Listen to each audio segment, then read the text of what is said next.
এক বছর পার হয়ে গেল দেখতে দেখতে। ফ্যাসিস্টদের বিরুদ্ধে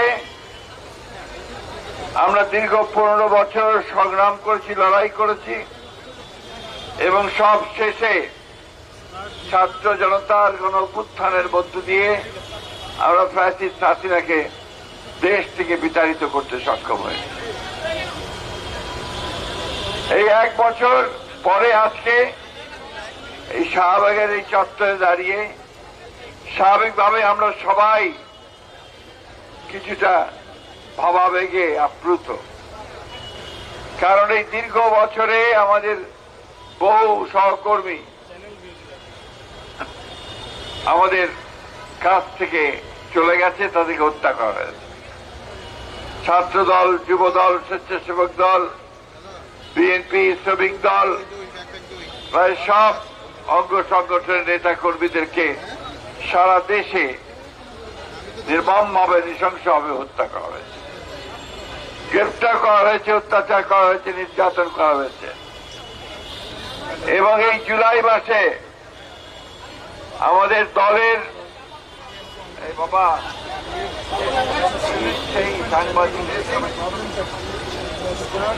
এই জুলাই মাসে আমাদের সমস্ত অঙ্গ সংগঠনের অসংখ্য নেতাকে গ্রেফতার করে প্রথমে ডিবি অফিসে নিয়ে গিয়ে নির্মম অত্যাচার করা হয়েছে, নির্যাতন করা হয়েছে, পায়ের নখ তুলে নেওয়া হয়েছে, দাঁত ভেঙে দেওয়া হয়েছে,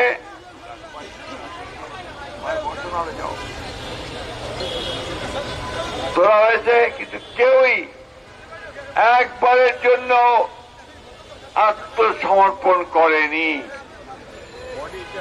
কথাটাকে জোর দিয়ে বলছি, ডিবি অফিসে যখন অত্যাচার করা হয়েছে আমাদের নেতা কর্মীদেরকে, এমনকি সিনিয়র নেতাদেরকে,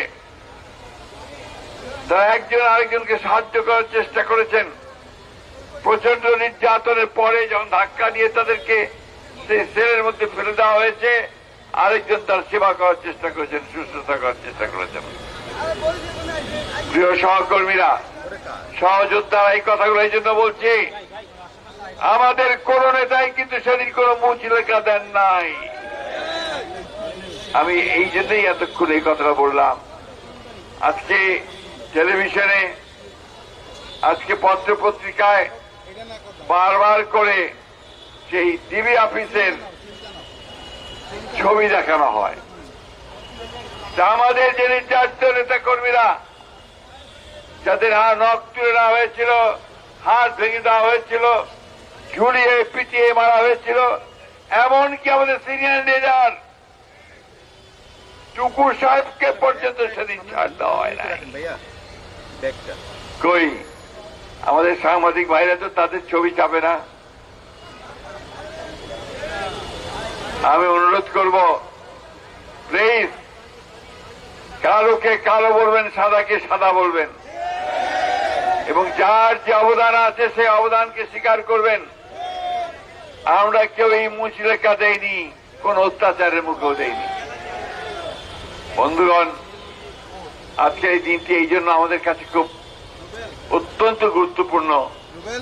আমি এখনই মুন্নাকে জিজ্ঞেস করছিলাম যে এই আন্দোলনে, এই জুলাইয়ের আন্দোলনে যুব দলের কয়জন শহীদ হয়েছে? সে বলল ৭৯ জন।